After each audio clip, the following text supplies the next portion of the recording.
I haven't posted anything today because I was taking a little break, but yeah, I'm back. So today we're gonna doing a what if. Now this one was suggested in the comments below, and this is a what if about what if the Saiyans should learn the wrathful form or the Akari form, whatever you like to call it.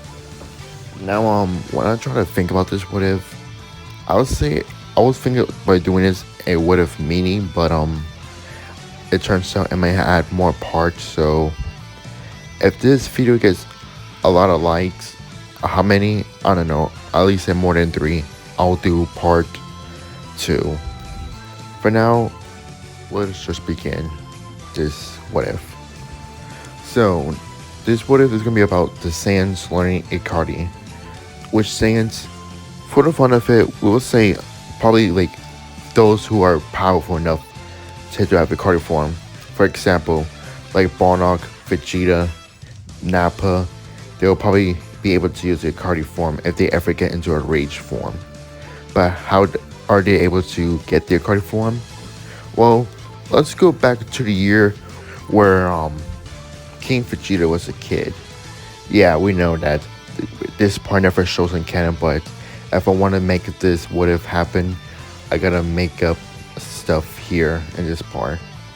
So King Vegeta, yeah, powerful person, the powerful Saiyan, and eventually, when he was a teenager, he was fighting some bunch of alien race, and then when he used the Grady form, for some reason he didn't turn giant.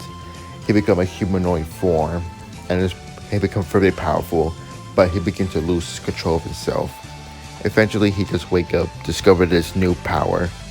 He discovers the form of a different type of form of the Great Ape. He doesn't know what it's called, but for the sake of it, we're going to call it wrathful or Ikari. Again, whatever you like to prefer it. So now we go back to where Vegeta and Goku were born, but mostly where Goku was born. The Saiyans has discovered Ikari form, so most of the Saiyans are able to achieve Ikari forms or wrathful forms. Some of them are able to control them, such as Prince Vegeta. He does not need to use his Grady form, he could use the wrathful form. And as for Bardock, he does able to learn it too, but not much control of it. Just he able to willingly achieve it, but cannot really control it well. But that part would be important, just keep that in mind. So when Goku was born, he might have the wrathful form as well, since Bardock has it. His son might also have one too. Same with Raditz, but Raditz might have a hard time using it as well. So really, Goku just sent back to Earth, and Bardock attempts to fight Frieza. But this time he did really well this time, fighting with all the random bunch of soldiers, since he's using the wrathful form. This does increase his power a lot. And Frieza had to use more power to his supernova to at least overpower Bardock Blast, which did not much change there. It was to lead up to Planet Vegeta being explode to smithereens. As for Goku Adventure, well, I won't say not much change. All I can say is that since Goku's able to use the wrathful form instead of becoming Great Ape, well, he would still become a Great Ape and kills Grandpa Gohan since he still have his tail and all. And every time Goku gets angry, he does achieve the wrathful form at times. And the only thing I can see him get angry at is where he fights Tao Pai Pai when he's about to lose to him. He will achieve the form or use it against him, which does kill the assassin. And no cyborg part, he's been completely vaporized. He does lose control and no one can even stop him. They had to wait until Goku to eventually calm himself down, which he does. And because of the rampage, he did destroy the Red Ribbon army because of that. Which Dr. Jones still survives, wanted his revenge.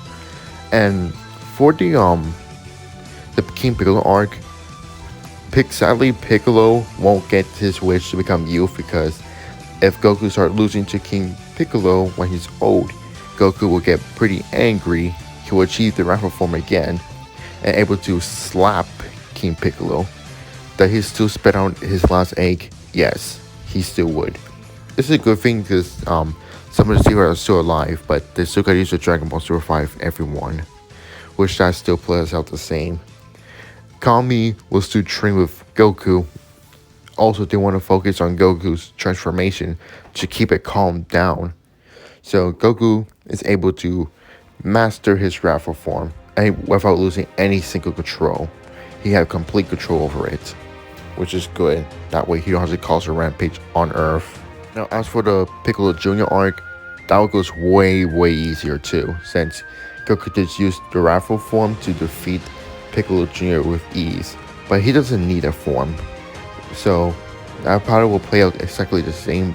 If Goku ever needs to use a form, he would. So yeah, Goku will still get married to Chi-Chi, they will have a child, and will settle down on Earth. Until Raditz eventually shows up, and both of the brothers begin to fight each other. This time Goku has the upper hand. This time it is around. He's actually a little stronger this time, since he's able to convince Chi-Chi to train a little bit around. So Goku has complete control and is much stronger than Canon. Raditz begins to feel angry.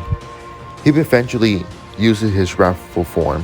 However, since Goku has used his wrathful form and mastered it a lot and has increased more, he's able to defeat Raditz on his own.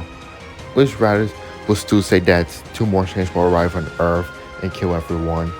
Goku doesn't kill Raditz. He told his brother to leave the planet and never come back. Raditz just growls, saying that he will regret this, and begins to fly away. He knows he cannot attack them, because if he knew, the Sea Fighters will come at him and he will actually kill them. At this point, it's just survival for him. Piccolo does arrive, hearing the conversation, and the two begin to have plans to train together. And sadly, Goku won't go to King Kai's plan, so he won't learn the Spirit Bomb or the Kaioken since he's alive. And no, Kami won't bring this up. So when Vegeta and Nappa do arrive, the Sea Fighters are already powerful enough, and Gohan, he have a hard time achieving the form, the wrathful form his own. So yeah, it's gonna be difficult for him to use. But he'll probably use it some other time. Goku and Vegeta fight will begin as normal. As for the other Sea Fighters, they will begin to fight Nappa, which Nappa does have somewhat control over his wrathful form. As for Vegeta, he has complete control like Goku. So the two begin to fight each other. As for normal, Vegeta does have the upper hand, which eventually Goku had to use his own wrathful form to fight Vegeta, getting the upper hand. But Vegeta uses his own wrathful form, and it's seeming like they both are tied, but they both are growing stronger together. As for the Sea Fighters, they're having a hard time fighting Nappa, since Nappa is just pretty much toying with them. But not only that, Nappa's also slightly stronger too. Gohan gets a few rage, he felt helpless, and eventually, after seeing Piccolo get killed by Nappa, Gohan snaps, he uses his wrathful form, which Nappa got off guard by this. And since Gohan is a hybrid Saiyan, his wrathful form is even above Nappa's own wrathful form. And with one powerful Masenko, this vaporized Nappa instantly, killing him. Yeah, Yamcha, Tien, Chaozu, and Piccolo will still die.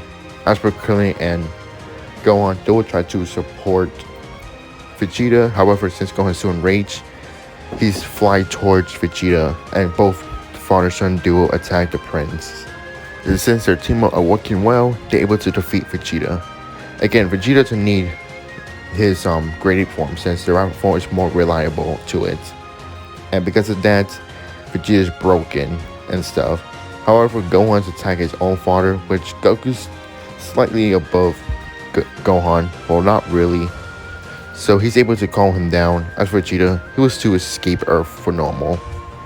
And as for the Namek saga, I will cover that in the next part. I hope you're interested in this part. If there's a lot of interest, I'll continue. Anyway, thanks for watching. I'll see you guys next time. Peace.